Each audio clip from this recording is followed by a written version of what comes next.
Welcome to Suman TV. నేను నాగరాజ పొంగునూరు నియోజకవర్గంలో శైవాలయాలు కోకొల్లలుగా ఉన్నాయి. ప్రతి ఆలయానికి ఒక చరిత్ర ఉంది. ఆయా ఆలయాల్లో మహాశివరాత్రి శోభ నెలకొనింది. దక్షిణ కాశీగా పేరుకు పొందినటువంటి అగస్తీశ్వర స్వామి ఆలయం, అదేవిధంగా పాండవులచే ప్రతిష్ఠించబడిన పంచలింగాల గుడి, దీంతో పాటు జమీందారు చక్రాయలు నిర్మించినటువంటి మృత్యుంజయేశ్వర స్వామి ఆలయం చౌడేపల్లి, వీటన్నిటితో పాటు ఏకొత్తకోటలో వెలిసినటువంటి ఎస్కే రమణారెడ్డి నిర్మించిన చంద్రమౌళీశ్వర ఆలయంలో శివకోటిని ఘనంగా నిర్వహించారు. రాత్రంతా శివకోటిని నామస్మరణతో ఆ ప్రాంతం దద్దరిల్లింది. ఈ పంచలింగేశ్వర స్వామి ఆలయం చరిత్ర, అదేవిధంగా ఆలయంలో జరిగినటువంటి కైంకర్యాలను అర్చకులు, అదేవిధంగా ఇక్కడ ఉన్నటువంటి స్థానిక సర్పంచులను అడిగి తెలుసుకున్నాం. పదండి.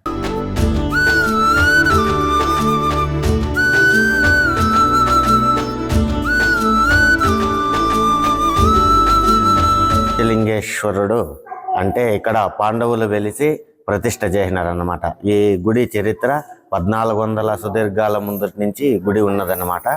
ఈ గుడికి ప్రత్యేకం ఏమంటే ఇక్కడ సంతానం లేని వారికే స్వామికి అభిషేకం చేసి స్నానం చేసినచో సంతానం కలుగుతుంది. పెళ్లి కాని వాళ్ళు కూడా 6 నెలలకంతా ఖచ్చితంగా వివాహం అవుతా ఉంది.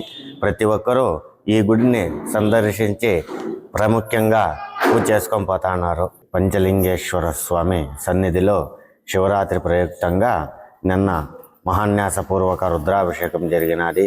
మార్నింగ్ 5 గంటల నుంచి గోపూజ నుంచి స్టార్ట్ చేసి ప్రతి అభిషేకము పూజా ఫలమంతా జరిగినది. రాత్రి 9 గంటలకు మహాన్యాసపూర్వక రుద్రాభిషేకం జరిగి మహామంగళార్తి అయినది. ఈ పొద్దున్నే తెల్లారితో మహారుద్రాభిషేకం చేసి అలంకారం చేసి భక్తులందరికీ సేవగా ఉపయోగించబడినది. మా అన్నదాన కార్యక్రమం ఉన్నది. ఇక్కడ ప్రతి ఒక్కరూ రావాల్సిందిగా కోరుచున్నాం. పంచలింగాల గుడి ఇది పురాతనమైన గుడి. 1430 సంవత్సరంలో నిర్మించిన గుడి అని పెద్దవాళ్ళు చెప్తే మాకు తెలిసింది. తర్వాత ఈ గుడిని పాండవులే ఇక్కడ వాళ్ళే స్వహస్త్రాలతో స్వయంభూ వాళ్ళ విగ్రహాలు వాళ్ళే ప్రతిష్ఠ చేసి వెళ్ళిన చరిత్ర ఇది. ఈ గుడికి వచ్చిన వాళ్ళకి వాళ్ళు కోరుకునే కోరికలు తప్పకుండా తీరుతాయి. కాబట్టి ప్రతి సంవత్సరము 10-15 వేల మంది ఇక్కడ వచ్చి దర్శనం చేసుకుపోతున్నారు భక్తులు. వాళ్ళందరికీ తెల్లారి 6 నుంచి రాత్రి 1 గంట వరకు ఈ భోజన సౌకర్యం కూడా మా గ్రామస్తులు, కొందరు భక్తాదులు, ఈ గుడిని ఇచ్చిన రాజులు ఒక 5 మంది ఉన్నారు.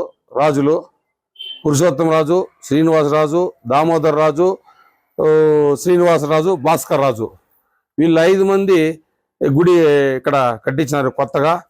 మా గ్రామస్తులతో అందరితో కలిసి ఈ పూజలు నిర్వహిస్తున్నాము.